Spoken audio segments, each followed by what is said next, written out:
नमस्ते, मैं सिद्धांत हूँ और हमारी ये यात्रा है उसे हम लेकर अब देवरिया ज़िले में आ गए हैं। देवरिया यानी गोरखपुर से आप जब थोड़ा और पूर्वांचल तराई छोड़ते हैं और पूर्वांचल में पूरी तरह से जब दाखिल हो जाते हैं तो आप आ जाते हैं देवरिया।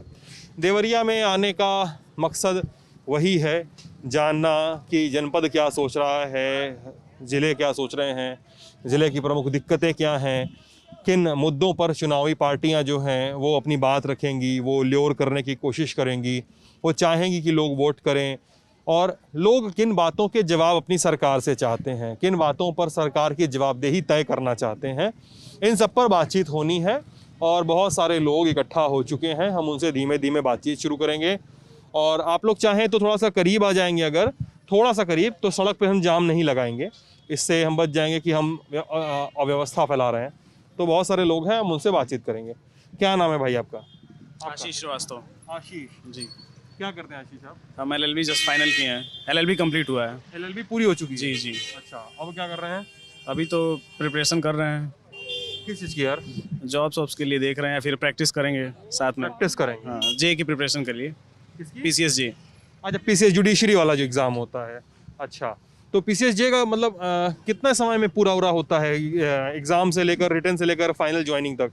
अभी तक तो एक एग्ज़ाम हुआ था, उसका कुछ प्रोसेस का कुछ पता नहीं चला, रिजल्ट अब तक आया नहीं। 2018-19 में पेपर हुआ था। अच्छा, जे का ही। अच्छा, तो अभी उसका कुछ रिजल्ट आया नहीं क्लियर। 19 का रिजल्ट अभी तक नहीं आया? जी। अच्छा, तो अभी क्या कहा जा सकता है, अभी कुछ वैकेंसी का कुछ अभी अपडेट आता है हर साल का, तो उसमें कुछ अपडेट आया नहीं है यूपी की साइड पे। अच्छा। हाँ। और यूपी की सरकार पर बार बार जो रोज़गार को लेकर सवाल उठ रहे हैं कि एग्ज़ाम को लेकर ये लोग बहुत पार्शियल नहीं हैं, ये लोग ये बताते हैं, कितनी सही है ये बात? आप एस्पिरेंट हैं इसलिए आपसे पूछ रहा हूँ। अब इसका क्या जवाब दिया जाए, अब वैकेंसीज तो निकलती ही हैं, अब हाँ। किस लेवल पे धांधली होती है, क्या होता है, कैसे होता है, पेपर कैसे लीक हो जाता है, कुछ पता नहीं चलता है। अच्छा, हाँ, वैकेंसीज आ रही हैं? वैकेंसीज तो आ रही हैं, गवर्नमेंट तो अपनी तरफ से कोशिश कर ही रही है। अच्छा। अब क्या हो रहा है, कैसे हो रहा है, कहाँ से लीकेज हो जा रहे हैं, कुछ पता नहीं चल पा रहा है। अच्छा, अब चलिए, आपका मतलब आप बता रहे हैं कि 2019 की परीक्षा का अभी तक क्या हुआ ये नहीं पता चला है, लेकिन आप साथ में ये भी दावा कर रहे हैं कि वैकेंसीज आ रही हैं, गड़बड़ी क्या हो रही है ये नहीं पता चल रहा है। देवरिया के प्रमुख मुद्दे आपके हिसाब से क्या हैं? देवरिया किन विषयों पे, किन बातों पर वोट करने वाली है ये जनता इस बार? सभी विधानसभाओं को मिला लें, लोकसभाओं को भी, सलेमपुर और देवरिया आसपास की जो सारी उसमें जितनी विधानसभाएं आती हैं, 7 हैं शायद। 7 विधानसभा, हाँ, 3 संसदीय क्षेत्र लगते हैं। तो क्या मुद्दे हैं? अगर आपको पता है बता सकते हैं कि किसी और से पूछें हम? इनसे पूछिए। बताइए, क्या नाम है आपका? जी, रत्नाकर सिंह। हाँ, रत्नाकर सिंह। क्या नाम, क्या करते हैं? ये बिजनेस है कपड़े का, कपड़े का बिजनेस। कहाँ पे? राघव नगर में। अच्छा, राघव नगर में। राघव नगर कपड़े का ही मार्केट है शायद ना? मैक्सिमम कपड़े का ही। ज़्यादातर कपड़े बिकते हर चीज होती है वहाँ पे। हाँ? हर चीज होती है वहाँ पे भी है। हैं। हाँ, हर चीज मतलब शिक्षा, स्वास्थ्य, रोजगार, हर चीज है वहाँ पे, हर चीज। हर सेक्टर का काम होता है वहाँ पे। हाँ, तो बताइए क्या है इसमें, जो मैंने सवाल पूछा, देवरिया में ज़रूरी क्या है? जी, देवरिया उत्तर प्रदेश का सबसे लास्ट जिला है, यहाँ से बिहार की सीमा लगती है। यहाँ उत्तर प्रदेश में और देवरिया, मतलब कि देवरिया में सबसे ज़्यादा जो दिक्कत थी हमारे यहाँ स्वास्थ्य की, अभी उत्तर प्रदेश सरकार के द्वारा हमारे देवरिया ज़िले में मेडिकल कॉलेज का लोकार्पण करके, मतलब मेडिकल कॉलेज चालू कराया गया है, जो आज के ठीक 75 साल से मतलब हमारे यहाँ कोई सुविधा, हमारे यहाँ डिस्ट्रिक्ट हॉस्पिटल स्वास्थ्य सही नहीं था, हमारे यहाँ डिस्ट्रिक्ट हॉस्पिटल था, अब वो मेडिकल कॉलेज हमारे यहाँ बन चुका है। इससे हमारे यहाँ के युवाओं को काफ़ी अच्छा रोजगार भी कह लीजिए, मतलब पढ़ने का भी और हर चीज़ों का भी, स्वास्थ्य सुविधाओं का भी लाभ मिलेगा। रही बात यहाँ के सड़कों की, तो यूपी की गवर्नमेंट जो है योगी जी की, वो हमारे यहाँ उत्तर देवरिया ज़िले में सड़कों का भी विकास करा रही है। रही बात यहाँ, और गुरु हम ये नहीं पूछे कि हो क्या रहा है, हम पूछे कि जरूरत क्या है। जरूरत भी हम आपको बता दे रहे हैं।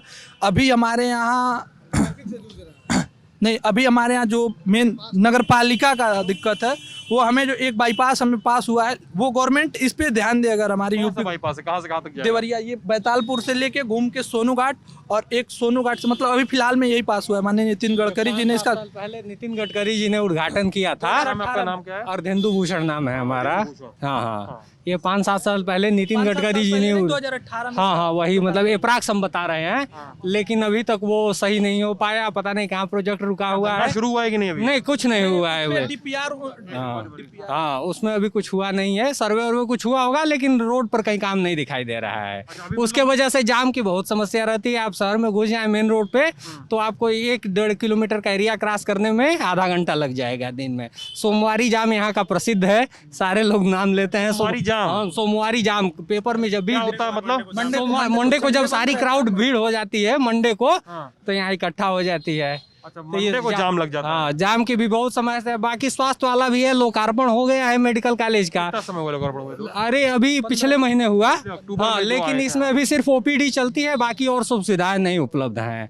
हाँ, कोई एडमिट नहीं हो सकता है, या कोई गंभीर पेशेंट आ जाए जिसको एडमिट करना हो, आईसीयू वगैरह, इन सब टाइप की चीजें अभी नहीं हो पाई हैं सुचारू रूप। वो तो शायद धीमे धीमे होगा यार। हाँ धीमे धीमे होगा, लेकिन ओपीडी चल रहा है।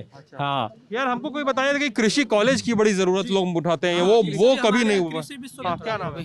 भैया मैं बीआरडीपीजी से बीएड का छात्र हूँ। नाम है हमारा अनूप। भैया भी कहे हैं, ये भी भैया बोले हैं। हम आपको बता रहे हैं इस समय प्रदेश सरकार दावे पे दावे ठोक रही है कि 4 लाख रोजगार दिया, 5 लाख दिया, 2 लाख दिया, 2.5 लाख दिया। रोज इनके जो आंकड़े हैं रोज चेंज होते हैं। बात कर लेंगे, 2 मिनट बात कर लेंगे। अभी बात हो रही है शिक्षा पे, कृषि वाले कॉलेज पे, उस पे बात करते हैं। जी मैं उसी की बात कर रहा हूँ। अखिलेश यादव जी के टाइम में अलीगढ़ में खेल विश्वविद्यालय और बीआरडीपीजी में एग्रीकल्चर कॉलेज बनने वाला था, लेकिन ये देवरिया के लोगों का दुर्भाग्य है कि देवरिया से शिक्षा मंत्री सूर्य प्रताप शाही के होने के बाद भी यहाँ पे कृषि मंत्री सॉरी देवरिया से कृषि मंत्री होने के बाद भी देवरिया में एग्रीकल्चर विश्वविद्यालय नहीं बन पाया है। सिर्फ और सिर्फ यहाँ की कमजोर नेतृत्व, यहाँ हर दूसरा शख्स अपने आप को दावा करता है कि मुख्यमंत्री का खास हूँ, इनका खास हूँ, उनका खास हूँ, लेकिन यहाँ की जितनी बेसिक सुविधाएं हैं हर बेसिक सुविधाओं का अभाव है। यहाँ पे 7 में से 6 सीटें भाजपा की जीती हुई हैं। 2017 में 7 में 6 सीटें भाजपा जीत चुकी है, लेकिन और मुख्यमंत्री जी के एकदम बगल का जिला है ये, लेकिन फिर भी पूरी तरीके से उपेक्षाएं हैं। मेडिकल कॉलेज की बात कही इन्होंने। मेडिकल कॉलेज बनने से आज के समय में आप अगर जाएं तो आपको ये नहीं मालूम होगा कि मेडिकल कॉलेज कहाँ है और जिला अस्पताल कहाँ है। सुविधाएं एकदम बद से बदतर हो गई हैं। बदल दिया गया है। जिला अस्पताल को मेडिकल कॉलेज में बदल दिया। मैं बता रहा हूँ मेरे भाई, जिला अस्पताल को मेडिकल कॉलेज में बदल दिया गया है। गोरखपुर में आपके यहाँ से 40-45 मिनट, आज 4 लेन स्टेट हाईवे बन गया है, 40 मिनट की दूरी पे आपका एम्स का निर्माण हुआ है, चालू भी हो गया। आपके यहाँ फर्टिलाइजर का निर्माण हुआ है, उत्तर प्रदेश की गवर्नमेंट ने और माननीय मोदी जी की गवर्नमेंट ने किया। और सुनिए मैं बता रहा हूँ, नहीं डाइवर्ट नहीं कर रहे भाई, नहीं मैं डाइवर्ट नहीं कर रहा हूँ। आप मुझे 2012 से 2017 का कोई एक काम अखिलेश यादव जी का बता दीजिए।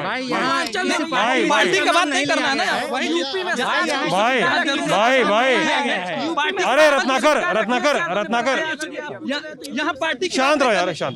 जरूरत की बात नहीं आप सुनो पहले, अगर नहीं सुनो भाई सुनो, नहीं सुनो पहले, सुनो भी तैश में नहीं आना हम लोगों को। हम लोग को सबको धैर्य से एक दूसरे की बात सुन, हम लोग को धैर्य से सुनना भी एक दूसरे को, ठीक है। सवाल हो रही है कृषि कॉलेज की और तुम चले गए गोरखपुर से एम्स पे। यहाँ के कृषि कॉलेज पे बात हो रही है। यही मैंने इनको भी टोका, यही मैं आपको भी टोकूंगा। कृषि कॉलेज पे बताइए आप। कृषि के 3 कॉलेज हैं। अश्विनी नाम पड़ता है, अश्विनी तिवारी। 3 कॉलेज हैं कृषि के, मतलब पूर्वांचल अगल बगल गोरखपुर देवरिया मिला के। एक बीआरडी में शायद है, और एक मेन कैंपस बीडीडीयू, और एक बड़हलगंज, ठीक है, नेशनल पीजी में, ठीक है। एग्रीकल्चर के बच्चे, मेरा भाई है, ठीक है, कक्षा 11वीं का छात्र है, अभी एग्रीकल्चर का ही, ठीक है। आगे इसको बीएससी करनी होगी, बीएससी करनी होगी, और भी चीज़ें करनी होगी, तो सीटें कम हो जाएंगी। कॉलेज कम है तो सीटें कम हो जाएंगी, कंपटीशन फाइट ज़्यादा होगी, ठीक है। तो अब इसके वजह से हमको बाहर इसको भेजना पड़ेगा कहीं। अब अगर क्षमता नहीं है बाहर भेजने की, हमारे ज़िले में अगर व्यवस्थाएं हैं मास्टरेट की पढ़ाई के लिए, बीआरडी में शायद कितनी सीटें हैं? 50 या 60, अनुमानित 50 सीटें हैं। अब आप यही सोच लो, 50 में कंडीशनल भी है, आरक्षण अलग लड़ेगा, सामान्य अलग लड़ेगा, ठीक है। और उसमें हम कहाँ जाएंगे? होता है ना, उसके लिए जो सीटें की जो उसको संख्या है तभी बढ़ेगा। वो तो संवैधानिक रूप से बांटा गया है ना। उसको मैं विरोध कहाँ कर रहा हूँ साहब? तो जैसे हम तो हमारे सिर पे शुरू से ही है, हमको विरोध कहाँ कर रहे हैं? हम तो लेके चलेंगे, आप जब देश ने कहा कि एक बराबर जब तक नहीं होंगे आप 500 साल तक मत होइए, ठीक है, तो हम कहाँ मना कर रहे हैं, ना हमारी क्षमता है कि उसको बदल सकते हैं, हम उसको मना कभी नहीं कर रहे हैं। लेकिन जो चीज़ है उसका जो इसका दर्द हमारे पिताजी झेले, हम झेले, हमारे लड़के झेलेंगे, तो कोई दर्द हाँ और क्या क्या दर्द है आरक्षण का, मतलब मुझे बताइए दर्द क्या है। नहीं आप देखिए, आप ये नहीं कह रहे हैं कि हम, मुझे आपकी बात समझ में आ रही है अश्विनी, आप कह रहे हैं कि आप उसका विरोध नहीं कर रहे हैं, लेकिन आप ये बोल रहे हैं कि उसका दर्द झेले। तो मैं जानना चाह रहा हूँ आरक्षण का दर्द क्या है। सिद्धांत भैया, जैसे जो कट ऑफ की मेरिट्स आती है, ठीक है, या फॉर्म्स की फीस आती है, एक समान EWS जब तक नहीं आया था, जो एक मिनट रुक जाओ यार, मैं जब बोल रहा था तो आप बोले मैं नहीं बोल रहा था, ठीक है, जब EWS नहीं आया था, उसे एक जनरल एग्जांपल ले लेता हूँ कि मान लीजिए ये एक्स हैं, ठीक है, ये सामान्य कैटेगरी में आते हैं, ठीक है, ये वाई हैं, ये SC कैटेगरी में आते हैं, ठीक है, जिस चीज़ों के लिए वो सब नॉर्मल कॉन्सेप्ट है। अगर 60 रुपया में एक्स ने दिया एग्ज़ाम और 30 रुपया वाई ने दिया, हो सकता है वाई की भी एक्स की भी क्षमता ना हो उतना करने की। भाई क्या सामान्य गरीब नहीं है? सामान्य गरीब नहीं है, सामान्य भी गरीब है, ठीक है। हमारे पास ऐसे बहुत एग्जाम्पल हैं जो उन पिछड़ों से भी गरीब हैं, ठीक है। तो मेरा एक आरक्षण को जैसे EWS बना के 10% का एक मानक दे दिया, उसके लिए भी हमको उस बनवाने के लिए कचहरी से फलाने से नोटरी बनवाओ, हो ठिकाने से बनवाओ, हई कराओ, उसका आएगा अलग से, ठीक है। अगर आप काबिलियत के आधार पे, आर्थिक आधार पे आरक्षण का शायद निर्माण हुआ होगा कि भाई ये कमज़ोर हैं, ये शोषित हैं, दबे हुए हैं। अरे साहब हो गया, दब लिए, अब थोड़ा सा तो आइए। कौन दबा हुआ है दोस्त? जो भी अरे हम अपने वो नहीं कह रहे हैं किसी को, जो चीज़ें थी आरक्षण पे। भाई कोई बोल रहा है तो सुन ले, बात आते हैं, तुम्हारे पास भी आएंगे। आरक्षण का गठन जब जिस बार अम्बेडकर साहब ने जो किया था, तो इसी आधार पर नहीं किया था कि समाज में इनका थोड़ा सा पीछे रह गए हैं, तो इनको आगे बढ़ाने के लिए हम देते हैं। शायद कुछ सालों के लिए था, 10-12 सालों के लिए जो उसका कॉन्सेप्ट था कि आगे हम, क्योंकि उसी में एक रखा गया था ना कि इसमें संविधान में संशोधन होता है और होता रहता है, तो धीरे धीरे चीज़ें हो जाएंगी, ठीक है। वो भैया मुद्दा नहीं है, मुद्दा इस पे आते हैं कॉलेज वाले पे जो आपका था। अरे गुरु आरक्षण में बात हो रही है, सवाल मेरे सवाल पूछने की बारी आई तो तुम बोले कि इससे मुद्दा नहीं है। मेरा सवाल पूछने का बारी आया। अच्छा इधर आ जाओ, बोल लेना, बोल दो। मतलब जो सामान्य लोग हैं, आपका नाम भूल गया दोस्त। अनूप तिवारी भैया, जो सामान्य वर्ग के लोग हैं इनको मतलब आर्थिक आधार पर दी गई है आरक्षण, फिर भी आर्थिक मतलब मेंशन है कि आर्थिक आधार पर दी गई है, फिर भी EWS वालों को फार्म भरना पड़ता है 700 में, वही फार्म बाकी लोग को भैया 500 में भरना पड़ता है। तो मतलब आरक्षण देने के बाद भी भैया जो शब्द मेंशन है आर्थिक आधार पे, उसका छूट नहीं मिल रहा है हमको फॉर्म भरने में पैसा जी। कम से कम भैया ऐसा होना कि नहीं, कोई पिक्चर आई थी कि सब बराबर, ठीक है, उस कॉन्सेप्ट को लाओ ना। क्यों किसी को, हमको क्यों बताएं कि हम ही को सिखाया जाता है ना। अब SC फॉर्म मांगने जाएगा कोई, भैया SC कैटेगरी का फॉर्म देना, अश्विनी OBC कैटेगरी का देना। अश्विनी अब मैं बोलूँगा कुछ, और मुझे कुछ समझना भी है आपसे, क्योंकि बहुत सारे लोग ऐसे मिलते हैं गुरु, ठीक है चलो आएगा टीवी पे सब। तो गुरु ये समझना भी है हमको, कई सारे लोग मिलते हैं, आरक्षण पे जब बात होती है ना, तो जाति व्यवस्था जो होती है, तथा कथित जाति व्यवस्था, जिसमें एक व्यक्ति कथित रूप से अगड़ी जाती है, एक पिछड़ी जाती है, ठीक है, और एक दलित जाति है, और फिर कई बार बहस में बोलने वाले लोग, एक बहस में कई सारे लोग बोलते हैं कि मनुवाद की बात करते हैं, तो इस तरह की बहुत सारी बात होती है।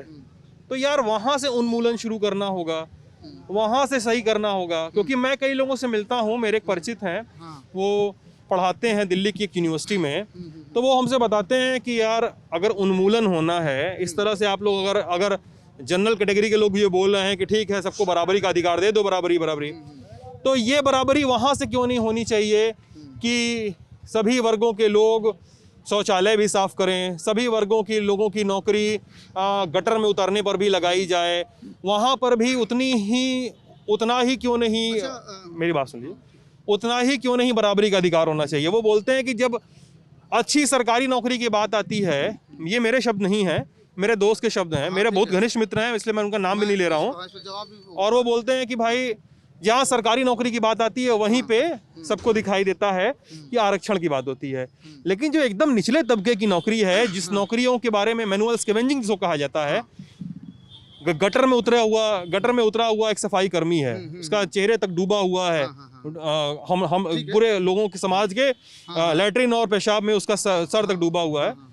तो वहां पर आरक्षण लागू करने की बात आती है तो चीजें डाइवर्ट होने लगती हैं। उनकी जो जगह है आरक्षण, उसमें हम नहीं जा सकते। हम अगले हैं ना, तो हम नहीं जा सकते। एक सेकंड रुकिए, कैसे जा सकते हैं भैया रत्नाकर सिंह? उनकी जगहों पे हम नहीं जा सकते। अब बता रहे, 1 मिनट सुन लीजिए। उनकी जगह पे, अरे रुक जाइए भैया, उनकी जगहों में हम नहीं जा सकते भैया। उनकी जगह पे आप नहीं जा सकते। हम किनकी जगह पे? जैसे जो गवर्नमेंट वाली आप बता रहे हैं ना कि गवर्नमेंट की जो नौकरी आती है उसमें बात आती है कि इनका नहीं हुआ। उनका जो सीट होता है, जो नाली में डूबते हैं बेचारे, वो भी हमारे भाई हैं, ठीक है, काम करते हैं, वो भी हमारे भाई है भैया। उनकी जगह ना उन्हीं के लोग खाते हैं। कौन खाता है? कि जिनके घर में वो नौकरी है वो उसी पे कब्जा करता है। उनको पहले हटाइए मलाई वाले पोस्ट से उनको। तो भैया वही तो कह रहे हैं वो। आप जो देखिए, जो भैया कह रहे हैं, आलोक दीक्षित भैया यही कह रहे हैं कि वो चीज जो उन्मूलन हो वो शुरू से हो। वैकेंसी अगर आगे चल के वैकेंसी आएगी भी अगर उस पोस्ट पे, तो फिर सबके लिए आएगी। आपके कहने का मतलब है कि आपका नहीं होता है, उनका होता है। नहीं, जो भी हो, मतलब कहने का मतलब अगर चेंज जो होगा तो वहीं से होगा। मैं भी जनरल कैटेगरी से ही हूँ, आलोक दीक्षित नाम है मेरा। तो कहने का एक चीज़ है कि जैसे अभी आरक्षण है, हम लोग जैसे जनरल कैटेगरी के, तो कोई पोस्ट आती है तो अगर कोई एससी वाला है, अगर उसका जैसे नंबर है हाईएस्ट हो गया, मतलब वो जनरल वाले से हाईएस्ट हो गया, तो उसको लोग जनरल कैटेगरी में ले लेते हैं। ये चीज़ हटनी चाहिए, बस ये चीज़ मेरा कहना बस यही है कि जैसे क्योंकि जनरल कैटेगरी होती क्या है ना, मैं बता दूं, कैटेगरी जनरल है, हाँ, वो अनारक्षित है, वो अनारक्षित है। एटलीस्ट हटा देनी चाहिए, ये चीज हटा देनी चाहिए कि वहाँ पे अगर जनरल वालों की कहने का मतलब है कि उसमें जनरल कैटेगरी के लोग बस। हाँ, आरक्षण से मैं नहीं कह रहा कि आरक्षण हटाओ, आरक्षण तो ठीक है क्योंकि वो बना हुआ है, लेकिन ये चीज हटा देनी चाहिए कि जिस कैटेगरी में जनरल के लोग हैं तो उसमें जनरल को रखें। बस सुन लेते हैं प्लीज एक बार। हाँ बताओ गुरु। हाँ, अर्धेंदु भूषण पहले बताया था। हाँ, मैं आपको बताना चाहूँगा, जो उन्मूलन वाली बात कर रहे थे आप, नीचे से शुरू होनी चाहिए। ऐसा सारी जगहों नहीं है। सारे गांव में इस समय ग्राम पंचायतों में सफाई कर्मी की नियुक्ति हुई है, इसी पंचायती में। उसमें सारे लोग ब्राह्मण काम करते हैं, अधिकतर लोग भी ब्राह्मण हैं, और वो लोग झाड़ू भी लगाते हैं, और वो भी करते हैं, सफाई भी करते हैं, और सारी चीजें करते हैं। गलत है इसमें? नहीं तो आपने उन्मूलन की बात कही, जो नीचे से होनी चाहिए। मैं फिर से कह रहा हूँ। हाँ, भैया आपके सवालों का जवाब आपके दोस्त। और दूसरी चीज ये है कि हमारा आरक्षण का, मैं फिर से करेक्ट कर रहा हूँ। मैंने ये, आपने ये जो बोल रहे हैं कि आरक्षण का नुकसान उठाना पड़ रहा है, तो मेरी एक क्वेरी है कि आरक्षण की जो नुकसान उठाना पड़ रहा है, तो वो नुकसान कौन उठा रहा है? नुकसान आम जनता उठा रही है। नुकसान जो पात्र, सुन तो लो भाई, मेरा सवाल पूरा हो जाए तो। और नुकसान एकदम निचले लेवल वाले भी लोग क्यों नहीं उठा रहे हैं? सब जगह के लोग क्यों नहीं, नुकसान सारे लोग उठा रहे हैं, ऐसा कोई नहीं है। और जो पात्र हैं वो वंचित रह जा रहे हैं, और जो सही लोग हैं उनको लाभ नहीं मिल रहा है। अब एक उदाहरण देते हैं। ये बताइए, मीरा कुमार जी लोकसभा अध्यक्ष थी, नीतीश कुमार पासवान जी के लड़के चिराग पासवान जी हैं, ये लोग आरक्षण का लाभ तो बिल्कुल लेते होंगे। हाँ, रामविलास पासवान जी के, सॉरी। हाँ, तो ये लोग आरक्षण का तो लाभ लेते होंगे। मतलब इनको आरक्षण की क्या जरूरत है? भाई, उनके संवैधानिक अधिकार है, बस यही मेन उनका संवैधानिक अधिकार से वंचित नहीं है। आरक्षण का आधार जो होना चाहिए वो आर्थिक होना चाहिए। हाँ, अब मेरी बात सुनो। सुप्रीम कोर्ट है, मेरी तुम्हारी बहस से बहुत ऊपर सुप्रीम कोर्ट है। बिल्कुल। सुप्रीम कोर्ट सरकार के, नरेंद्र मोदी, योगी आदित्यनाथ, सबके ऊपर है सुप्रीम कोर्ट। जी जी जी। वॉचडॉग कहते हैं उसको, जो नजर रखा हुआ है, कंट्रोलर है वो। जी जी। यार, संविधान की जो रक्षा है, हम लोग सुप्रीम कोर्ट के फैसले का आदर अनादर कर सकते, हम सुप्रीम कोर्ट आदर अनादर करने का ऑप्शन नहीं है। हमारे पास सुप्रीम कोर्ट के फैसले की आलोचना करने या सराहना करने भर का अधिकार है। हमको मानना है कि भाई फैसला है तो हमको मानना है, भले ही मुझसे सहमत ना हो। जी जी जी। नंबर एक बात। दूसरी बात, संवैधानिक अधिकार, हमसे तुमसे बहुत ज्यादा पढ़े लिखे लोगों ने एक कमीशन बना था। उस कमीशन ने समाज के हर वर्ग का अध्ययन किया। वो कमीशन देवरिया के दीनदयाल पार्क में नहीं आया। जी जी जी। वो कमीशन देश के कई हिस्सों में उसके पास रिपोर्ट आई।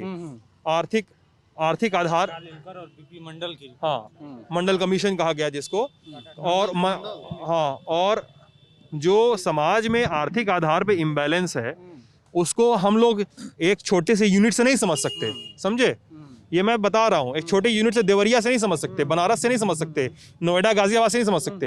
पूरे देश में आर्थिक आधार पे जो इम्बैलेंस है उसको देखना होगा, ठीक है?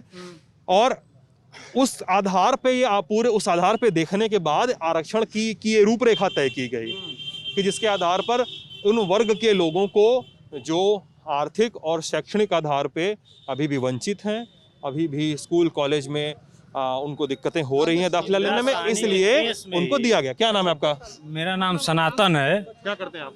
मैं जो है छात्र हूँ। नेता भी हैं? नहीं, मैं नेता नहीं हूँ, छात्र ही हूँ। मैं यूपी में हूँ ना, पोशाक से आप मैं गेटअप से लग जाता है कभी कभी, कोई नेता भी होगा। जी जी। सनातन बताइए। सनातन ये है कि जब इंदिरा साहनी का केस भी दर्ज हुआ, जब बीपी सिंह की सरकार थी, हाँ। कमंडल के बाद से, जब मंडल के बाद कमंडल चला, तो उन्होंने भी 10% आर्थिक आधार पर देने की घोषणा की। कोर्ट में केस गया, कोर्ट ने साफ कहा कि अभी भी जो मूलभूत आधार है वह जाति ही है और जाति की पर ही आरक्षण देना चाहिए। और जो 10% उस समय 92 में था, उसको कोर्ट ने रद्द कर दिया और वर्तमान में जो सरकार ने दिया है, उसी समय 50% का कोटा भी लाया गया कि 50% से अधिक नहीं होना चाहिए। अभी भी जो 10% आरक्षण लाया गया है आर्थिक आधार पर, कोर्ट में सुनवाई चल रही है, हो सकता है ये बदल जाए।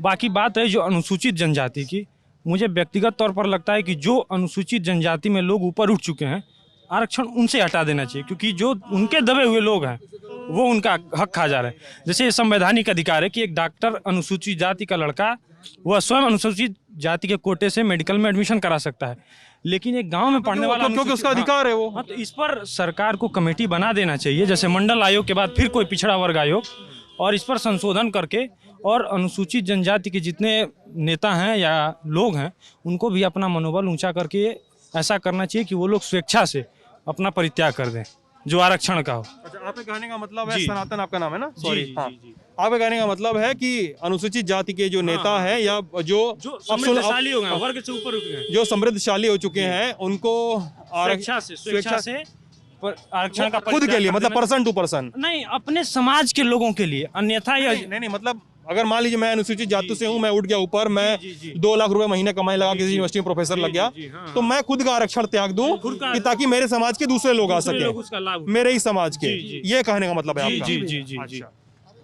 हम सरकारी वाले में उठाते हैं। हाँ, बोलो बोलो, क्या नाम है जी आपका? विजय मेरा नाम है। क्या करते हो विजय आप? मैं पढ़ता हूँ और क्लास नेशनल में? एथलीट हूँ। मैं 10th क्लास में पढ़ता हूँ और एथलीट हो आप? और नेशनल एथलीट हूँ और किस खेल में यार? मैं बॉक्सिंग में। बॉक्सिंग में? जी। ओके। ओके मैं आपसे वहाँ स्टार्ट नेशनल करूँ। नेशनल खेले हुए हो? जी हाँ। कहाँ था लास्ट? मैं गोवा में था लास्ट में। गोवा में। कब? मैं JNK से खेलता हूँ। मैं यहाँ से नहीं हूँ, मैं लास्ट 2 साल से यहाँ पे हूँ। JNK से खेल रहे हो? जिनकी जी टीम हाँ, से? JNK। यूपी की टीम से नहीं है क्या? नहीं, मैं यहाँ से नहीं हूँ basically, but I am here from last 2 years।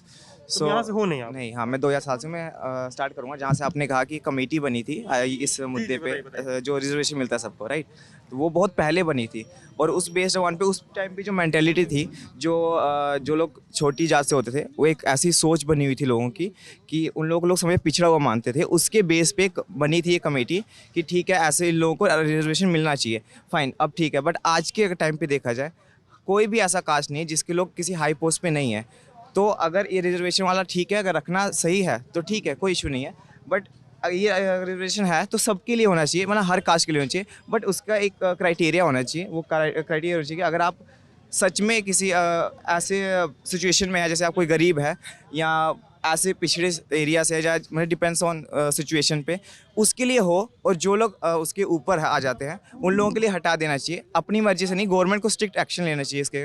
अब नई कमेटी बननी चाहिए जिसके बेस पे, और उसके हिसाब से एक बात बता देता हूँ आप लोगों को, सब लोगों को, और ये बात मैं नहीं कह रहा हूँ। और DY चंद्रचूड़ का नाम कितने लोगों ने सुना है? सबने सुना है, सब सुप्रीम कोर्ट के अधिकारी, सुप्रीम कोर्ट के जज हैं, मुख्य हाँ। न्यायाधीश बन जाएंगे। सुप्रीम कोर्ट के जस्टिस, सब सुप्रीम, एक सेकंड, सुप्रीम कोर्ट के जस्टिस, चीफ जस्टिस नहीं, जस्टिस जस्टिस है, चीफ जस्टिस बन जाएंगे 2 साल। DY चंद्रचूड़ हैं। उनका 2 दिनों पहले का बयान था और वो बयान बहुत ज़रूरी है, और मैं भी उस बयान को समझता हूँ और उस बयान को समझता हूँ जो आप लोगों को भी जानना चाहिए।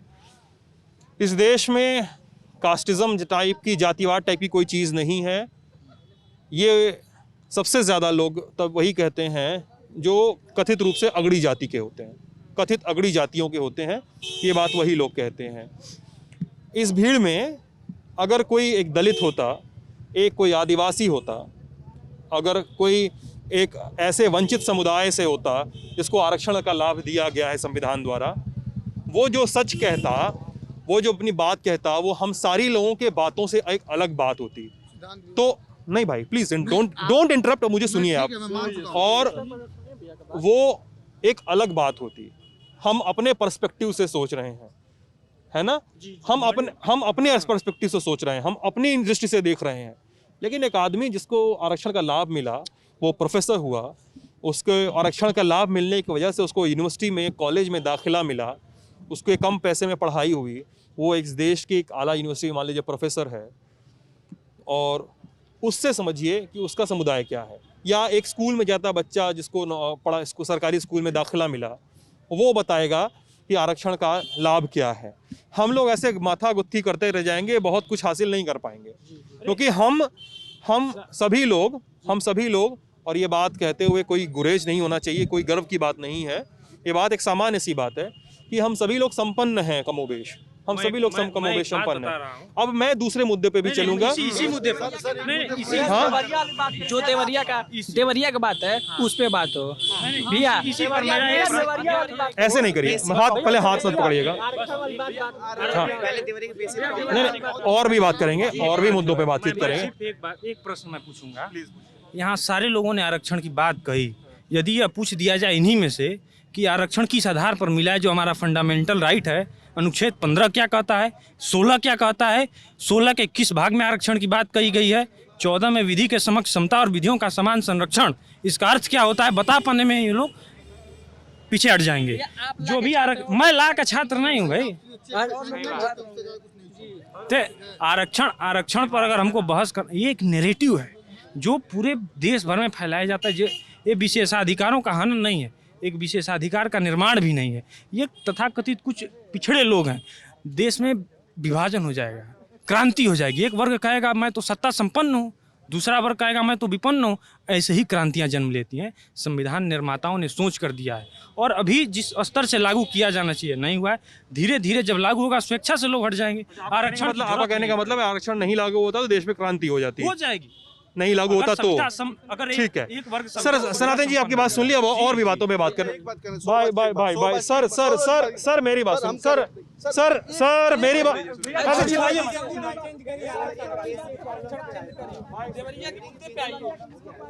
एक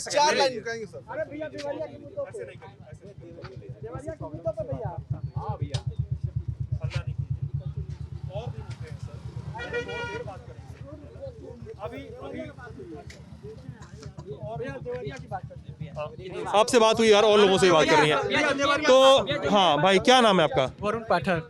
वरुण क्या करते हैं? वरुण जी संत विनोबा से बीए सेकंड ईयर कर रहा हूँ। संत विनोबा से बीए सेकंड ईयर इस साल कर रहा हूँ। संत विनोबा? जी जी कहाँ पे है ये यही नेहरू नगर में है। कैसी पढ़ाई होती है? अच्छी पढ़ाई होती है, अच्छी पढ़ाई होती है। ऐसा तो नहीं है कि अध्यापक अच्छी पढ़ाई कह दिए हो। भाई अब तुम भी वही पढ़ते हो क्या? नहीं तब कैसे बता रहे हो उसे कॉलेज के बारे में? अब भैया सच्चाई तो बोला नहीं जा सकता है ना। उसको अध्यापक आते होंगे उसके क्लास में? आते होंगे, अब क्या बोला जाएगा। हाँ, तो पढ़ाई खराब होती है। हाँ जी हाँ, बताओ गुरु क्या बोलना चाहते, बहुत देर से बुला रहे थे तुम हमको। जी भैया, देवरिया के बारे में क्या कुछ बता रहे हैं? जी भैया, देवरिया के बारे में ये कहना चाह रहे हैं, हम ये कहना चाह रहे हैं कि हमारी रोड मतलब कई जगह आप आए होंगे, खुद आपने देखा होगा कि हमारे कई जगह रोड खराब है, और प्लस गंदगी कही जा रही है कि स्वच्छ भारत अभियान आप खुद अपने पीछे देख लीजिए कि स्वच्छ भारत अभियान कितना चल रहा है। आप प्लस हमारे जिस कॉलेज में हम हैं, अब बुराई नहीं कहेंगे, लेकिन आप खुद वहाँ पर जाकर देखेंगे कैसी पढ़ाई चल रही है, प्लस वहाँ पे कैसी सुविधाएं मिल रही हैं बच्चों को, मूल कैसी है वो देखा जाएगा। भैया इनके कॉलेज में आप जाकर देखिए, ये बड़ा कह रहा है कि एग्रीकल्चर की पढ़ाई हो रही है। क्या पढ़ाई हो रही है भैया? आधे से अधिक तो वहाँ पे खंडहर है सब, BIDPG कॉलेज में आधे से अधिक खंडहर है सब वहाँ पर। आप और बारिश के मौसम में भैया, आप बारिश के मौसम में यहाँ पर आ रहे हैं तो आपको कोई भी मेडिकल कॉलेज में जाएंगे, उधर का सारे रास्ते भैया पानी से भर जाते हैं सर। पानी मतलब पूरा हर रास्ता पानी से भरा हुआ रह रहा है। और ये लोग कह रहे हैं कि आने वाले वक्त में जो बस स्टेशन यहाँ पर स्थित है, इसको ले जाएंगे लोग बरहज मतलब सोनू घाट के साइड में। ये मतलब गलत बात है कि नहीं है भैया? अब जिसको यहाँ सुविधा मिल रही है यहाँ पर ले। और ये भी कहा गया है मेडिकल कॉलेज में OPD खोला गया है, जिसकी एक्सीडेंट हो रही है भैया यहाँ पर अभी भी नहीं लाया जा रहा है, अभी भी गोरखपुर में ले जाया जा रहा है। अच्छा जी, कोई यहाँ पे सुविधा नहीं है भैया। सलेमपुर में मेरे कोविड का कोई हॉस्पिटल यहाँ नहीं था, गोरखपुर भागना पड़ता था। गोरखपुर में तो वैसे ही कंडीशन खराब थी। हाँ, मेन यहाँ की प्रॉब्लम शिक्षा और स्वास्थ्य। शिक्षा का कोई है नहीं, कोई कॉलेज में पढ़ाई कुछ अच्छी। मेरा विवेक नाम है जी। तो शिक्षा में तो कोई यूनिवर्सिटी, एक भी यूनिवर्सिटी नहीं है। इतना बड़ा जिला, आपको पता होगा, यहाँ से बेलथरा लाल रोड तक पूरे बरहज कितना बड़ा एरिया कवर करता है। कोई एक भी यूनिवर्सिटी नहीं है यहाँ पे, एक भी एजुकेशन के लिए कोई भी ऐसा नहीं है कुछ जो स्कूल बेसिक लेवल पे भी कोई अच्छे स्कूल्स नहीं है जो गवर्नमेंट अच्छे से एग्जीक्यूट करा पा रही हो। विधायक और सांसद देवरिया में एमएलए एमपीज बनते हैं इसीलिए बनाए जाते हैं कि बस आप बन जाइए और यहाँ पे अर्न कर लीजिए, यहाँ पे जितने पास करना है बजट छोटे मोटे काम कराइए और फिर अपना पूरा कर लीजिए। जैसे रिटायरमेंट एज पे वो कौन हमारे कैबिनेट मंत्री भी थे, वो भी कलराज मिश्र कैबिनेट मिनिस्टर राज्यपाल भी हैं अभी, उन्होंने भी बना, उनका कुछ भी एक्टिविटी ऐसा दिखा नहीं जो देवरिया में कुछ एक्टिविटी कुछ हुई हो, कुछ भी डेवलपमेंट। आपको एम्प्लॉयमेंट यहाँ सब एम्प्लॉयमेंट तो एक नेशनल इशू है ही है, देवरिया का इशू आपको बता रहे हैं कि आप गुड़गांव चले जाइए, महाराष्ट्र पुणे, आपको दिखता भी होगा जितने भी आपके यहाँ एडमिन मेंबर्स होंगे जितने भी कंपनी में या फिर कहीं भी मजदूर लेबर क्लास के वर्क है उनसे पूछिएगा घर कहाँ है, उनका देवरिया होगा, बलिया होगा, बस्ती होगा, इधर ही आसपास के होते हैं, बिहार के होंगे। देवरिया पिछड़ा क्यों है? क्यों यहाँ के लोग ग्रुप डी में ही रहते हैं हमेशा? क्यों जाना क्यों पड़ता है? अगर ग्रुप डी के लिए भी है तो यहाँ पे क्यों नहीं ऐसे ऑर्गेनाइजेशन है जहाँ ग्रुप डी में वो काम कर सके, सर्वाइव कर सके? यहाँ पे उनको मनरेगा में मिलता है, यहाँ पे या तो मजदूर काम करेंगे और यहाँ पे उतना पैसा नहीं मिलेगा कि जी पाए, तो वो जाते हैं कि बाहर जाके कमाते हैं। फैमिली कंडीशन यहाँ ख़राब होती है, वहाँ से पैसे भेजते हैं, कंडीशन ख़राब, वहाँ से पैसे भेजते हैं जो भी काम चलाते हैं, ऐसे करके जीरो माइग्रेशन। आपने देखा माइग्रेंट कैसे कोविड में भी कैसे आए, सबसे ज़्यादा इधर के लोग आ रहे थे, पैदल चल के आ रहे थे। यार कोविड का सेकंड वेव बीत गया, आप सरकार बोल रही है कि उन्होंने काफ़ी सारा डेवलपमेंट किया है। रजिस्ट्रेशन किया था कुछ लोगों का, योगी सरकार ने बोला था कि रजिस्ट्रेशन किया है कुछ लोगों का, जो माइग्रेंट जाते हैं वो यहाँ पे रजिस्टर कराएंगे, उनको यहीं पे जॉब दिया जाएगा। तो अब जॉब देंगे कैसे? डेवलपमेंट चाहिए उसके लिए, एजुकेशन चाहिए। यहाँ पे कुछ ऐसे डेवलपमेंट हो नहीं रहे कि एमएनसीज यहाँ पे खुले। क्यों एमएनसीज गुड़गांव में खुलती हैं? कुछ ऐसा तो चाहिए नहीं उसके लिए रिसोर्सेज। नोएडा में तो खुल नहीं शायद ना? नोएडा में है, यूपी में बस एक नोएडा ही है। क्यों नोएडा? क्योंकि वो हाँ नोएडा क्यों है? क्योंकि वो दिल्ली एनसीआर में आ रहा है, तो उसका डेवलपमेंट दिल्ली की वजह से हो गया। यूपी का क्यों नहीं हो रहा है? इधर हमारा पूर्वांचल क्यों नहीं हो रहा है? बेसिकली पूर्वांचल में आपको कुछ, आपने तो देवरिया का नाम भी नहीं सुना होगा। देवरिया के बहुत सारे पूर्वांचल में बस गोरखपुर ही सुना है, बनारस। पूर्वांचल में तो बनारस भी आता है, बनारस में तो काफ़ी प्रोजेक्ट आ रहे हैं, लोग बता रहे हैं। प्रोजेक्ट्स आ रहे हैं, मोदी जी के नाम पे दिख रहे हैं, लेकिन कुछ आप वहाँ के ग्राउंड पे आप गए अभी तक नहीं गए हो, या फिर आप में भी जाने वाले होंगे? बनारस का रहने वाला हूँ। अच्छा, बनारस के तो आप देखे होंगे वहाँ पे कंजेस्टेड, वहाँ का ट्रैफिक और वहाँ का सीवर आप देखे होंगे, अभी भी प्रॉब्लम वैसे ही है, पुराना कंडीशन वैसे ही है बनारस। गोरखपुर में बस एक फर्टिलाइजर और एम्स स्कूल है। एम्स भी बहुत पुराने टाइम से चल रहा था प्रोजेक्ट, अखिलेश के टाइम से स्टार्ट हुआ था। और देवरिया में मेडिकल कॉलेज है आपका, देवरिया मेडिकल कॉलेज है, ये बोल रहे हैं मेडिकल कॉलेज देवरिया में, जो सरकारी हॉस्पिटल ही मेडिकल कॉलेज बन गया। ऐसा नहीं है, सरकारी हॉस्पिटल सरकारी है, मेडिकल कॉलेज में कुछ स्टेक है उनका। सरकारी हॉस्पिटल को ना अटैच कर दिया गया, अटैच कर दिया था मेडिकल कॉलेज से शायद, मेरे ख्याल से। अच्छा हाँ, क्या नाम है आपका? मेरा नाम ऋषिकेश जायसवाल है। भैया आराम से पहले सर बात तो मैं ये कहना चाहूँगा, जो हमारा देवरिया जिला है ये पूर्वांचल का चीनी का कटोरा कहा जाता है। यहाँ 7 मिलें थी, एक भी सारे बंद हैं। यहाँ कृषि मंत्री यहीं के देवरिया के हैं, लेकिन नदारत है, कोई चीनी मिल का उद्घाटन नहीं हुआ, ना कोई से काम हुआ। लोग यहाँ कोई रोजगार का कोई अवसर ही नहीं है। कोई बड़ा बोर्ड लगा था, अभी हम आ रहे थे उधर से, तुम्हारा भटनी सुनो भटनी से हम वो वाला बर्फी खा के आ रहे थे, केवड़ा की बर्फी खा के आ रहे थे, तो बड़ा सा बोर्ड हम देखे, राइट साइड में लिखा था कि निभाया, ऐसे कुछ करके लिखा था, पहले 10,000 करोड़ का बकाया, और गन्ने का हाँ गन्ने बिल का बकाया पड़े थे। तो गन्ने का बिल बकाया सर, देवरिया जो 7 मिलें थी, 7 मिलें बंद है। बकाया कब का दिए? पिछली बार का दिए। इस बार न मिल गन्ना खरीदे, न मिल चालू हुआ। बैतालपुर था, देवरिया था, हमारे चीनी कटोरा कहा जाता था। देवरिया कुशीनगर जिले थी तो 14 चीनी मिले थे उत्तर देवरिया जनपद में, लेकिन आज एक भी सब बंद है। क्यों बंद है? क्योंकि हमारे सब मंत्री नदारत है, कोई रोजगार का अवसर नहीं। एक मिनट भैया, अभी अब दीजिएगा, रोजगार का एक भी कोई फैक्ट्री नहीं है यहाँ पे, ठीक है। डेवलपमेंट के नाम पे, शिक्षा के नाम पे कोई विश्वविद्यालय भी नहीं है जो बच्चे एजुकेशन करें। भैया एजुकेशन करें और अच्छी जॉब में जाएं, ठीक है सर। तीसरी बात शिक्षा की बात कर लिए, यहाँ भी जो हमारा जिला चिकित्सालय, सारे मरीजों को रिफर किया जाता है गोरखपुर जाइए, कोई चिकित्सा भी नदारत है। लेकिन पर वही बात हो रही है कि लोग कह रहे हैं कि अरे यार वो कहाँ चढ़ गया, अरे यार चोट ना लग गई उसको? नहीं चोट नहीं, चला गया, अंदर चला गया। स्पाइडरमैन। अच्छा जी।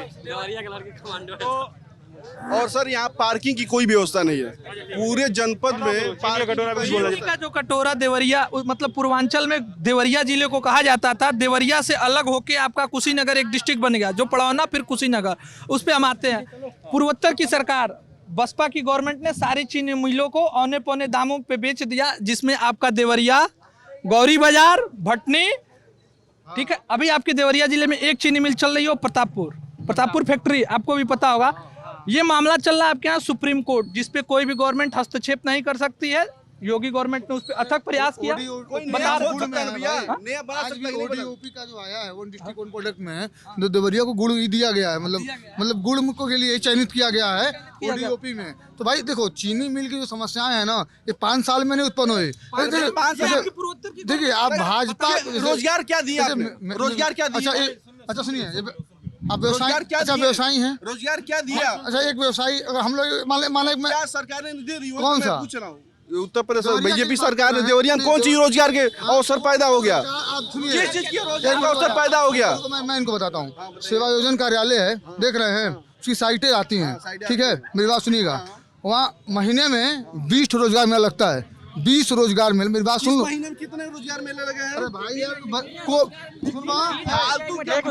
भैया रोजगार मेला के नाम पे रोजगार मेला के नाम पे भैया एक मिनट हमको भी तो सुनिए। टेंट लग जाता है, जो 4 अधिकारी होते हैं वो बैठते हैं, खाते हैं और सिर्फ हो जाता है। रोजगार पिछले 4 साल में सिर्फ इसका दावा होता है, सिर्फ दावा। भैया जो मेन बात है एग्रीकल्चर का, एग्रीकल्चर यूनिवर्सिटी भैया, बीआईडीपीजी कॉलेज गोरखपुर विश्वविद्यालय से पहले 1954 में देवरिया में बीआईडीपीजी कॉलेज एग्रीकल्चर के लिए है। वहाँ बीएससी एग्रीकल्चर से लेके पीएचडी तक शोध होता है। यहाँ पे बीआईडीपीजी में शोध होता है, लेकिन आप जाएंगे तो पानी नहीं है, बाथरूम नहीं है, कोई जो मूलभूत जो सुविधाएं हैं वो कुछ नहीं है। छात्राओं को ऐसे जाना है, खुले में चले जाना है, कोई मूलभूत सुविधाएं है भी नहीं, जो हैं वो भी टूट चुके हैं। हर चीज छत ऊपर से गिर रहा है, छत ऊपर से गिर रहा जा रहा है भैया, उसे बनवाया जा रहा है भैया। मैंने आपसे पहले ही कहा बीआईडीपी आप जाएंगे तो देखेंगे खंडहर है, वहाँ पे खंडहर बना हुआ है भैया। उसे कहा जा रहा है, बनवाया जा रहा है, गिर रहा है। गवर्नमेंट उस पे काम कर रही है। बीआईडीपीजी कॉलेज को कृषि विश्वविद्यालय बनाने के लिए योगी जी की सरकार काम कर। अरे दावा नहीं है गुरु, पहले बात तो सुन लीजिए मेरी। किसी चीज को जमीन पे उतारने के लिए पहले जमीन चाहिए होती है, नहीं घर बनाना है तो हवा में तो बनाएंगे नहीं, जमीन चाहिए आपको। तो जो बीआईडी, अरे भाई हमारी बात तो सुन लीजिए, बात तो सुन लीजिए। बीआईडी की जो जमीनें हैं, सपा के मतलब कुछ तथाकथित भूमाफिया लोगों ने उस जमीन पे कब्जा किया हुआ है। जो मामला कोर्ट में चला, जरा एक बार आप पता कर लीजिएगा मेरे बड़े बीआईडी पता बबलू यादव जी की तरफ जाएंगे ना तो पूरा का पूरा खेत खाली है। यार चिल्ला क्यों रहे हो यार, उतना? बात से बात करोगे, डिबेट को तर्क करिए ना, वितर्क मत कीजिए। बबलू यादव जो यहाँ के पूर्व जिला पंचायत अध्यक्ष जी थे, उन्हीं लोगों के जो पार्टी से थे, समाजवादी पार्टी के वो जिला पंचायत अध्यक्ष रहे हैं, उन्हीं लोगों के जो मित्र मंडली थी, अपनी टीम थी, उन लोगों के द्वारा भूमाफिया मिल करके उसी बीआईडीपीजी की जो जमीन की बात कर रहे हैं उसको एक्वायर किया गया सपा गवर्नमेंट में, जिनको हटा भी दिया गया था। और जो ये बात बोल रहे हैं कि शिक्षा को लेकर के, समाजवादी पार्टी की सरकार जब थी, आपको याद होगा कि शिक्षा की किस तरह की दशा थी इस उत्तर प्रदेश में। बता रहे हैं, वही बता रहे हैं, बता तो रहा हूँ भैया, सुनिए तो। भारतीय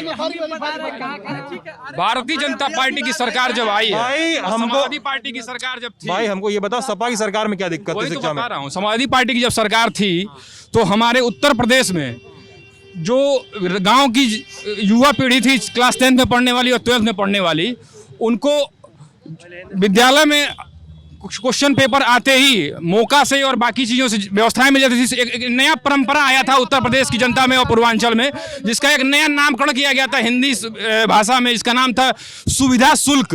एक नया शब्दकोश जन्म लिया था, सुविधा शुल्क। उस सुविधा शुल्क को लेकर के लड़का 10th में और 12th में पास होता था। वो परंपरा बंद हो गई उत्तर प्रदेश में भारतीय जनता पार्टी सरकार आने के बाद। क्या नाम है आपका? प्रवीण मणि तिवारी। प्रवीण, हाँ। क्या करते हैं आप? मैं तैयारी करता हूँ। किस क्लास में है अभी? मैं ग्रेजुएशन पास आउट हूँ। 12th कब किया था आपने? सन 2011 में। 12 कक्षा 12 आपने 2011 में पास किया, और 10th कब पास किया आपने? 2009 में। उस समय प्रदेश में किसकी सरकार थी? अखिलेश यादव सरकार थी। 11 में मायावती थी, 12 में अखिलेश यादव आते हैं। मायावती की सरकार के समय सब सही था? नहीं सही था। तो तुम कैसे पास किए गुरु? अरे हम पास किए, हम क्या बोल रहे हैं, आपको समझ रहे हैं? तो सुविधा शुल्क का नाम लिए हाँ, और तुम बता रहे हो कि मुलायम सिंह यादव की सरकार की मैं बात किया हूँ अपनी। मैं कब पास किया इसकी बात नहीं कर रहा हूँ। भारतीय जनता पार्टी की सरकार 2017 में, यही बात 2017 में भारतीय जनता पार्टी की सरकार, सुनिए तो भाई देखो तुम्हारे सामने खड़े हैं। हाँ। इतनी दूरी पे तुम आराम से बोलोगे तब भी हम सुन लेंगे। मेरा टोन देख रहे हो? मैं इतना धीमे से बात कर रहा हूँ और तुम भी इतने धीमे से बात कर रहे हो। 2017 में भारतीय जनता पार्टी की सरकार बनने से पहले समाजवादी पार्टी की सरकार थी। उसके पहले 12 के पहले बसपा की सरकार थी। ठीक है भाई, हल्ला नहीं। हमको भी थोड़ा हम भी पढ़ के आए हैं ना। हाँ। और 7 से पहले सपा की थी फिर से। और शिक्षा का स्तर 2007 तक की सरकार में, 12 तक की सरकार में, 17 तक की सरकार में कैसा था? खराब था? वही खराब था। सुविधा शुल्क वाली व्यवस्थाएं थी। शुल्क लेके क्या होता था? हर विद्यालय पे सेंटर पे जो लड़का पेपर देने जाता था तो 2000-3000 रुपये सुविधा शुल्क लगते थे। जो पढ़ा उससे नकल होता था। तुम भी गुरु वही। हाँ, तो क्या करे उसके लिए हैं? हाँ दिए थे। तुम दिए थे? मैंने दिया था। अगर उस समय बोले दिए थे यार। अरे यार बोल रहे हैं नहीं दिए थे। अरे यार तुम अभी बोले दिए थे। अरे बोल रहे हैं नहीं दिए थे। नकल अब बोलो नहीं दिए। ये जो नकल की बात है वो नकल आज भी हो रहा है। भाजपा सरकार में इसको तो भाजपा सरकार में थोड़ा इसके पास करने के सिस्टम को अपग्रेड कर दिया गया है। अपग्रेड ये हुआ है कि ग्रेडिंग प्रणाली आ गई है। अब जो एकदम बिल्कुल नहीं लिखेगा, एक लाइन न लिखे कॉपी में, वही फेल होगा। अगर कुछ भी लिख दे तो पास हो जाएगा। और पिछले कई सालों से तो हम देख रहे हैं कि लोगों को ऐसे परसेंटेज के हिसाब से पास कर दिया जाता है। रिजल्ट इतना कम बना है, इतना कम परसेंटेज दिख रहा है सरकार का, इतने लोगों को और बढ़ा दो परसेंटेज के हिसाब से पास कर दो। अभी वर्तमान में स्थिति ये है कि आप कैमरा कभी भी हमसे मिल लीजिएगा, कहाँ नहीं नकल होता है हम आपको नकल करवा देंगे। हाँ हाँ। और ये जो पास होने का सिस्टम है, सब जगह। एक सेकंड मास्क उतार के पहले कैमरे पे चेहरा दिखाओ अपना। मजाक कर रहे हैं। पास होने का जो सिस्टम है वो बस अपग्रेड हो चुका है। अब बता रहे हैं जो बिल्कुल कॉपी में कुछ नहीं लिखेगा वही बस फेल होगा। और उसके बावजूद भी सरकार परसेंटेज बढ़ा देगी। आपने देखा होगा कि इतना परसेंट कम रिजल्ट हुआ है तो हम इतने लोगों को पास कर देंगे। सुन लिया। अब और लोगों से बात कर ले। बिल्कुल। हाँ गुरु बताइए क्या नाम है आपका? आलोक दीक्षित। एजुकेशन और सॉरी मैं नाम भूल जाता हूँ। एजुकेशन और हेल्थ मुद्दा होना चाहिए यहाँ का, और कुछ नहीं। क्योंकि एजुकेशन में ये नकल की बात हो रही है। वो भाई बोल रहा था कि 12 के पहले पास किया था। वो हो या ना हो मुझे नहीं पता, लेकिन एजुकेशन यहाँ का मुद्दा होना चाहिए। कोई हायर एजुकेशन के लिए कोई इंस्टीट्यूट नहीं है। वो बात हो गई यार। कई लोगों ने कहा और नहीं, वो भी है सर यहाँ पे। बात हो रही है। अब बात हो रही है यूपी में शिक्षा व्यवस्था की। शिक्षा व्यवस्था उसी के लिए यूपी में तो देवरिया की बात कर रहा मैं। अभी बात हो रही है नकल पे। नकल होता है कि नहीं यूपी में? नकल का मुझे आइडिया नहीं है क्योंकि मैं एक मिनट भैया रुको भाई। तुम अब पीछे चले जाओ, तुमसे बात नहीं कर पाएंगे भाई। और लोग रहने दो, तुमसे नहीं कर पाएंगे भाई। आई एम सॉरी गुरु। और कैसा आदमी है यार, इससे बोले बात नहीं कर पाओगे, हंस रहा है। अरे यार सुन लीजिए 2018 से पहले 2018 में हमारा दोस्त आराम से 2018 में भैया हमारा दोस्त पास हुआ पैसा देके।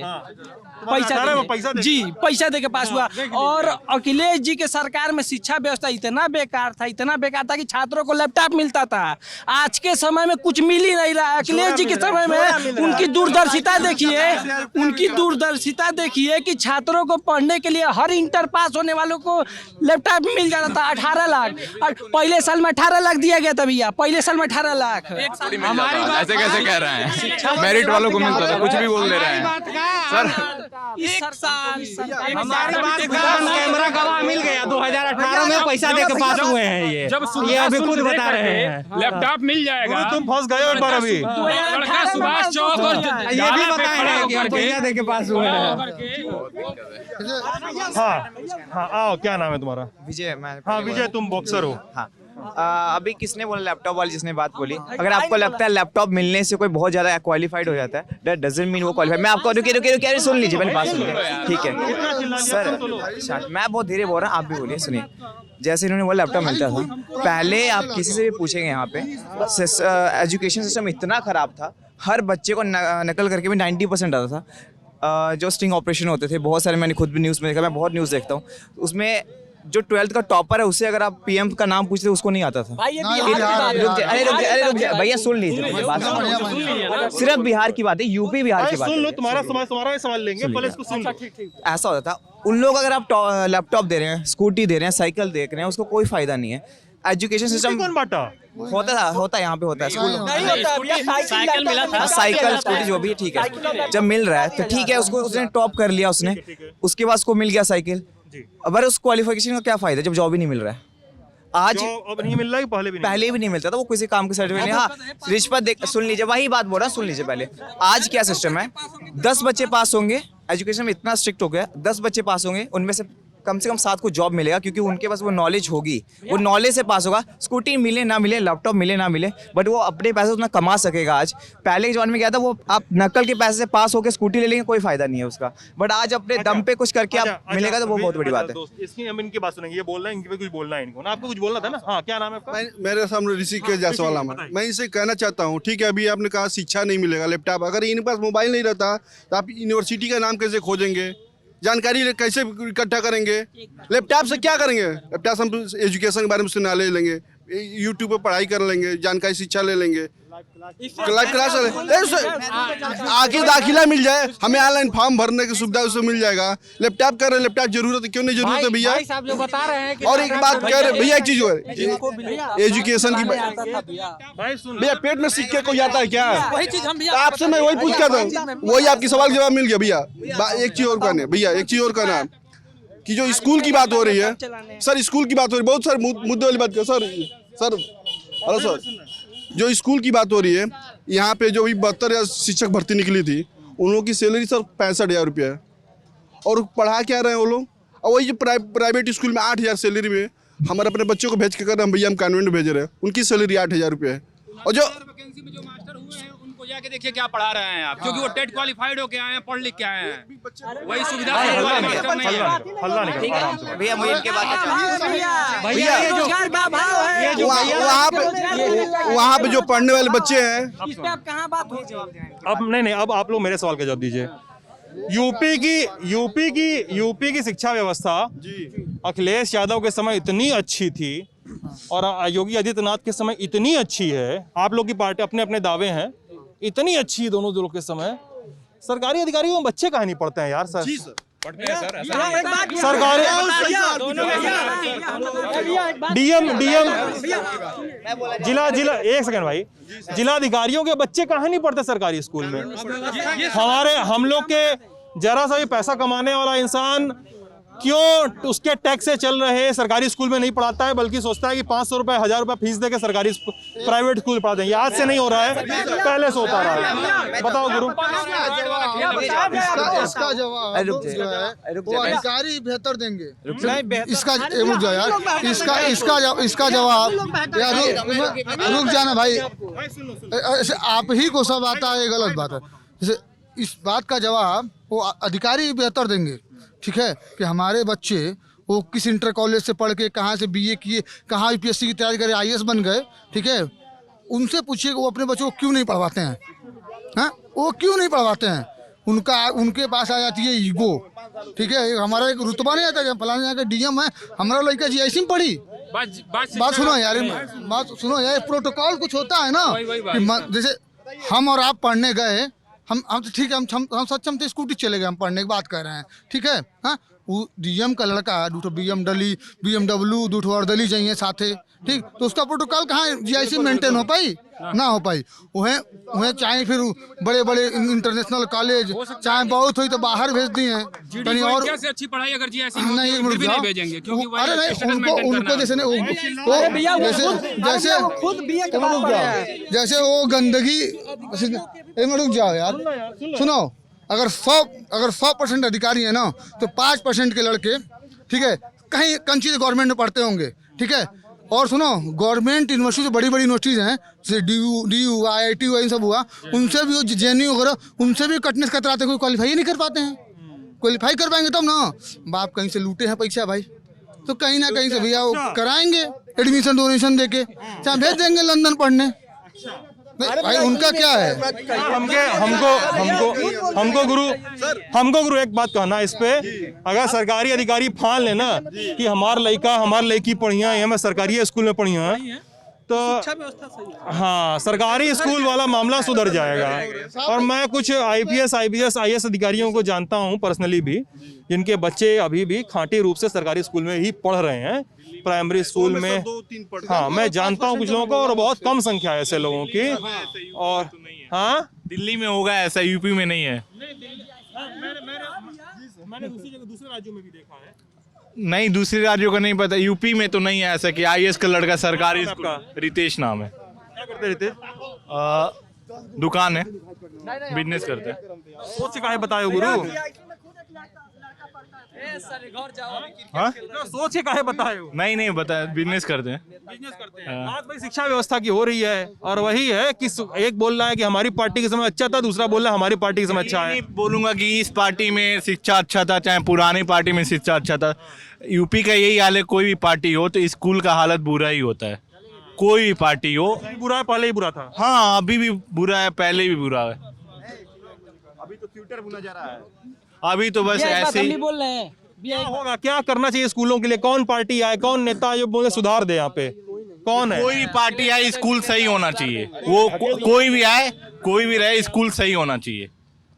वो अगर कोई भी नेता हो, चाहे कोई भी हो अगर पॉलिटिशियन चाहे तो आपका लोकल जो भी हो सकता है। अगर नेता लोग चाहें स्कूल सही करना तो हो सकता है। एक चीज तुम भी गुरु झगड़ा बचाने के लिए नेता का नाम नहीं ले रहे हो। नेता का नाम नहीं, तो अरे कोई भी हो। से पढ़ाएगा? अगर मान लीजिए केजरीवाल आया है वहाँ पे, आए हैं दिल्ली में, तो उन्हीं ने सही किया है ना वहाँ का स्कूल कॉलेज। तो यहाँ के जो भी नेता हो, चाहे सपा हो, चाहे कांग्रेस हो, चाहे भाजपा हो, वो सही कर सकते हैं अगर वो चाहें तो। ठीक है, अभी सही है नहीं, सही करना है। सही करना है, बिल्कुल सही करना। टीचरों के बारे में कहा जा रहा है टीचर बड़ा गड़बड़ है, कॉलेज स्कूल में जाते नहीं है, तमाम चीजें हो रही हैं, तमाम बातें हो रही हैं। गवर्नमेंट का ही जो भी हो हमेशा से है। अभी तो टीचर अच्छे आ गए हैं। अभी टीचर स्कूलों में, सरकारी स्कूलों में अच्छे आ गए हैं, क्योंकि वो बीटेक करके अच्छे डिग्री लेके वो टीचर बन रहे हैं इस टाइम। अभी कोई पीछे चिल्ला रहा था कि 69,000 भर्ती वाले आए हैं, वही जो नहीं पढ़ा रहे थे, कोई बोल रहा था। ऐसा कुछ नहीं है, टीचर अच्छे हैं इस टाइम, क्योंकि आजकल के नए जनरेशन के टीचर जा रहे हैं वहाँ। और जाहिर से सरकार, सॉरी मैं नाम भूल गया आपका, रितेश। सरकार को ये काम करना चाहिए कि नहीं यार, कि टीचर आया तो टीचर को लगा दिए, कोविड सेंटर पे लगा दिए, टीका लगाने वालों की गिनती कर रहे हैं, और रिकॉर्ड मेंटेन कर रहे हैं, इलेक्शन में लगे हुए हैं। इलेक्शन में तो इतना बुरा लगे कि कोविड सेकंड वेव में, कोविड में ऐसा हालत था कि पढ़ाई उड़ाई छोड़िए, आदमी का ही नहीं पता तो पढ़ाई क्या होगा। आदमी पंचायत चुनाव हो रहा था यूपी में, हुआ है टीचर ही गए वहाँ पे, टीचर ही लगे हैं। अब इसका काउंटिंग भी इस बार टीचर की है, जबकि पहले नहीं होता था। पहले टीचर काउंटिंग नहीं करते थे, और इस बार काउंटिंग भी टीचर की है। अगर टीचर काउंटिंग नहीं की है, कभी भी नहीं हुआ ऐसा। अरे तो नहीं हुआ है तो अब खाली टाइम में है तो उनका भी नौकरी करते हैं, सैलरी उठा रहे, कोई तो काम करे। इसीलिए तो 600 मौत भी हुई है। कोई भी तो काम करे। टीचर किए क्या लॉकडाउन में, अगर नौकरी लग गई? लेकिन यार इररिस्पॉन्सिबल रवैया था कि नहीं सरकार का? इररिस्पॉन्सिबल था कि नहीं? मतलब सरकारी भाई मैं तो ये भी कह रहा हूँ, इररिस्पॉन्सिबल रवैया था कि नहीं कि उस समय चुनाव करवाने का फैसला? चुनाव करवाने का फैसला ये हो सकता है कि गलत है, ठीक है, ये हो सकता है कि गलत है, लेकिन अगर टीचर को अगर कहीं काउंटिंग के लिए भेज रहा है, ये गलत नहीं हो, क्योंकि वो सरकारी नौकर है, खाली है, ऑनलाइन क्लासेस नहीं चल रही है लॉकडाउन में, तो वो तो कर सकते हैं। ऑनलाइन क्लास यूपी के स्कूलों में नहीं चल पा रही है, किसकी दिक्कत है? किस लेवल मैं अपना सब मैं आपको भी पता है, हमें भी पता है। एक सेकंड भाई सुन लो, मैं एक सेकंड फिर से अपना सवाल ठीक कर दूं। सेकेंड वेव के पहले जब कोविड आया, और कोविड आने से सेकेंड वेव के शुरुआती समय के बीच में, मतलब मान लो कि जुलाई 2020 से लेके दिसंबर 2020 तक, और जो जितनी दिक्कत हुई पढ़ाइयों में, स्कूल खुले नहीं लंबे समय तक छोटे बच्चों के, सरकारी स्कूलों में, प्राइमरी स्कूल मान लो, गवर्नमेंट इंटर कॉलेज नहीं, प्राइमरी स्कूल मान लो, जहाँ पे बच्चे 40-50 रुपए की फीस देके पढ़ते हैं ना, इतनी फीस होगी? निःशुल्क है, ठीक है, हाँ चलिए फ्री है। और कई वर्गों के लोग पढ़ते हैं और ऑनलाइन क्लास नहीं चल पा रही थी। मैं जान रहा हूँ, मैं फर्स्ट हैंड एग्जांपल्स जानता हूँ, कई सारे ऐसे के टीचर्स मेरे परिचित हैं। तो ये किसकी दिक्कत थी कि ऑनलाइन क्लास चल नहीं पा रही? कई चीज़ें थी, हाँ बताइए। ना चलने की, ठीक है, जैसे ऑनलाइन क्लास की सरकार ने जैसे मान लो टीचरों को कर दिया कि आप इस टाइम से इस टाइम तक ऑनलाइन क्लास का मिल गया, सबने लिंक भेजा, ठीक है, लेकिन वहाँ पे से 60% बच्चों के पास जो वहाँ प्राइमरी में पढ़ते हैं, मैं प्राइमरी लेवल की बात कर रहा हूँ, तो उनके घर में एक ही मोबाइल है, उनके घर एक ही मोबाइल है, ठीक है, और मोबाइल उनके पिताजी ले गए कहीं, उनके रोजगार की कहीं चले गए, कमाने चले गए, ठीक है। अब टीचर ने उनको होमवर्क भेजा कि आप ये कर लेना और आप 1 घंटे में सबमिट करो, तो फादर तो उसको देख नहीं पाए ना, बच्चों को बता नहीं पाए, बच्चे करके जमा कर नहीं पाया, ठीक है। रिसोर्सेस का अभाव है, रिसोर्सेस के अभाव की वजह से, ठीक है, क्योंकि प्राइमरी में देखिए भैया झूठ नहीं बोलेंगे, प्राइमरी में जो सक्षम नहीं है उन्हीं के बच्चे पढ़ते हैं। ये दुर्भाग्य है, एक दुर्भाग्य की बात है कि प्राइमरी में वही बच्चे पढ़ते हैं, हमारे आप घर के बच्चे प्राइमरी में नहीं पढ़ेंगे और नहीं हम भेजेंगे भी नहीं। एक अपना ये चीज़ें हैं, हम तो 1 रुपया एक रोटी कम खा लेंगे लेकिन पढ़ाएंगे तो अच्छे में, ये जो माइंडसेट आ चुका है, ठीक है। एक तो रिसोर्स का अभाव था, तो ये फेल कर गया, मान लीजिए जो देवरिया। चलिए अब सुनिए मेरी बात सुनिए। अब हम वो सवाल पूछने जा रहे हैं जिसके बाद अक्सर हमारे जो वीडियो जर्नलिस्ट हैं जेरी भाई, इनको कैमरा लेके भागना पड़ता है। वो सवाल है कि देवरिया में इस बार क्या होने जा रहा है? देवरिया में इस बार चिल्ला लिए, हो गया शुरू, चिल्ला लिए सब लोग।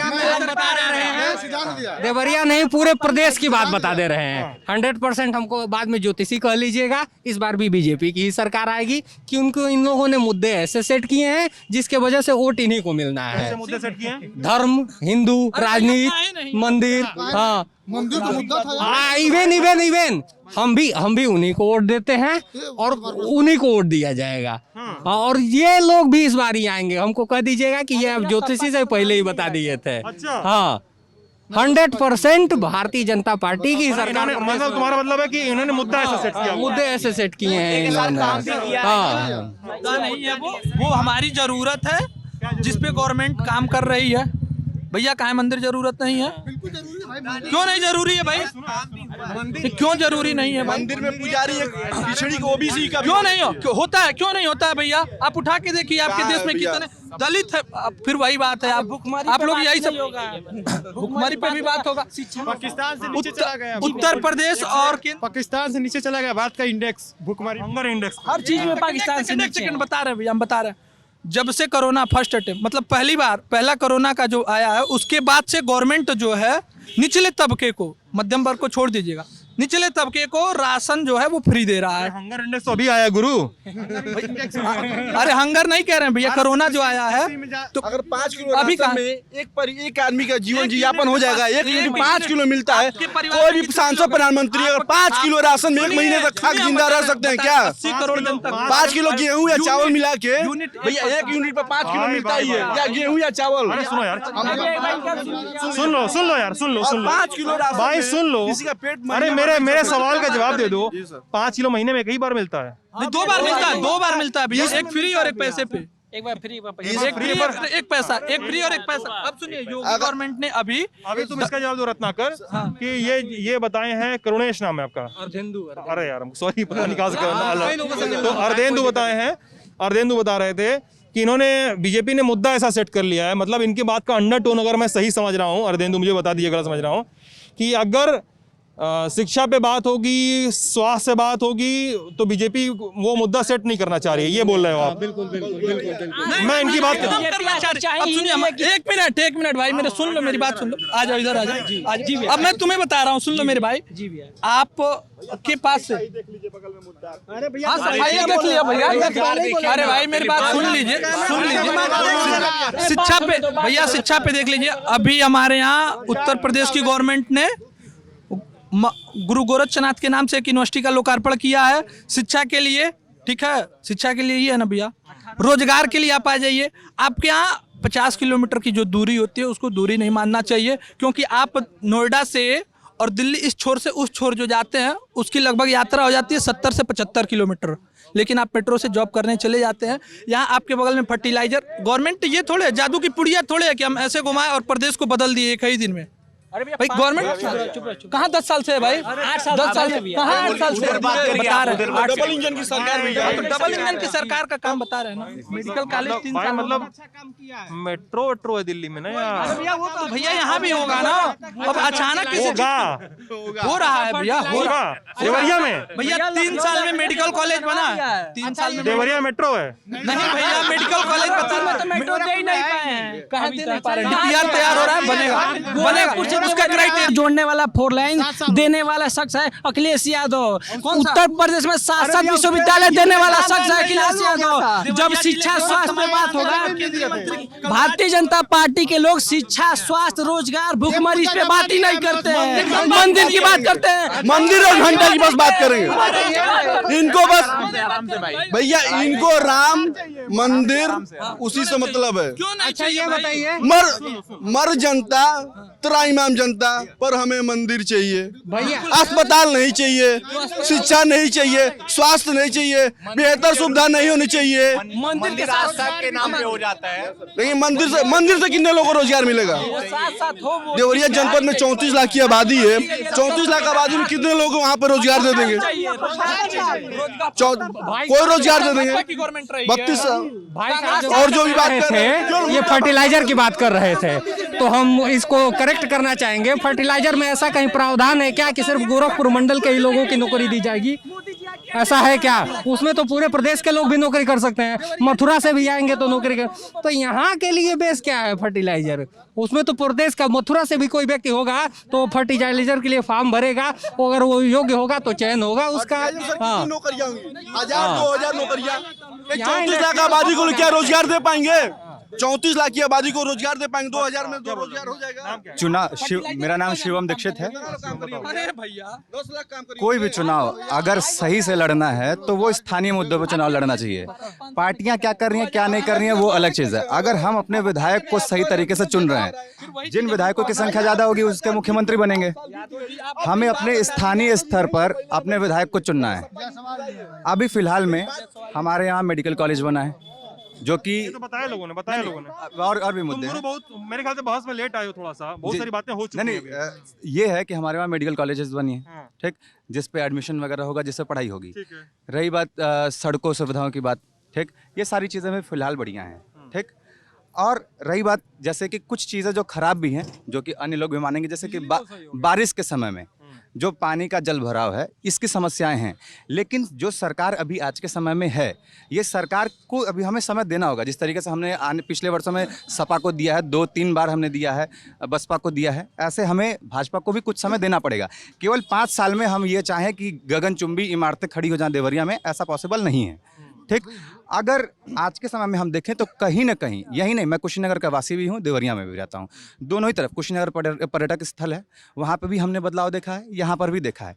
पुलिसिंग की व्यवस्था, जिस तरीके की पुलिस का कार्यशैली है, लॉ एंड ऑर्डर बहुत बेहतरीन है, ठीक।